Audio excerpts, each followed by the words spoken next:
আসসালামু আলাইকুম। 12ই মে সরকার ঘোষিত restoring control over immigration system নামে হোয়াইট পেপার যেটা প্রকাশ করেছে, সেই হোয়াইট পেপারে অনেকগুলি পরিবর্তনের মধ্যে একটা পরিবর্তন হচ্ছে যে আর্ন সিটিজেনশিপ। তারা ব্রিটিশ সিটিজেনশিপকে ঢেলে সাজাতে চায়। সেই জন্য তারা বলছে, আমি পড়ে শোনাচ্ছি, It has been long-standing principle in that citizenship in the UK is a privilege and not a right. Citizenship এটা একটা বিশেষ সুবিধা, এটা অধিকার না, রাইট না। এটা বলছে we are creating system that benefits people who respect the rules and make their contribution to the UK. আমরা একটা সিস্টেম ক্রিয়েট করতে যাচ্ছি যেটা বেনিফিট করে পিপুল যারা রেসপেক্ট দি রুলস, আইন মানে, এবং কন্ট্রিবিউট টু দি ইউকেতে কন্ট্রিবিউট করে, টেক, এবং তারা যারা বলতে চাচ্ছে যে will take action against those who do not, যারা কন্ট্রিবিউট করে তাদের বিরুদ্ধে অ্যাকশন নেবে। তারা বলছে, এখানে বলছে যে it has been long standing principal the citizenship in the UK is a privilege not a right. তারপরে এখানে ডেটা দিয়ে বলছে 2024 সালে 2,69,621 জনকে সিটিজেনশিপ দেওয়া হয়েছে।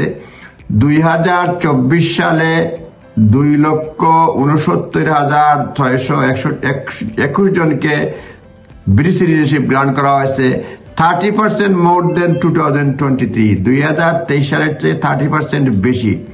We do not want to offer citizenship and lifelong benefit it brings to those who have circumvented our rules. বলতেছে we do not want citizenship আমরা দিতে চাই না, and lifelong benefit দিতে চাই না, it brings to those who have circumvent our rules and those who do not demonstrate that they have contributed in UK. যারা আইন ভঙ্গ করে কোন ধরনের কন্ট্রিবিউট করে নাই তাদেরকে আমরা দিতে চাই না। সুতরাং এখানে বলছে we will introduce reforms to our citizenship, আমাদের সিটিজেনশিপে রিফর্ম করব, সংস্কার করব, align to earn settlement, earn settlemenটের জন্য মানে সিটিজেনশিপও আমরা রিফর্ম করব, building the expansion of point base system to settlement citizenship, এবং building on expansion of point base system to সিস্টেমটা মানে পয়েন্ট বেস সিস্টেমের মতো করতে চাচ্ছে টু সেটেলমেন্ট এন্ড সিটিজেনশিপ।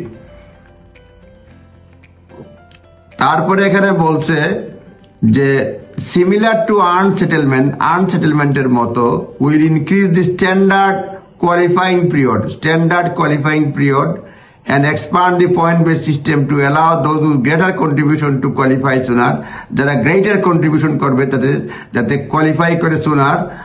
এরপরে তারা বলছে will also conduct a refresh of life in the UK, তারা লাইফ ইন দি ইউকে তারা যেটা বলছে conduct a refresh করবে life in the UK and how it operates, এবং এটা কিভাবে অপারেট করে।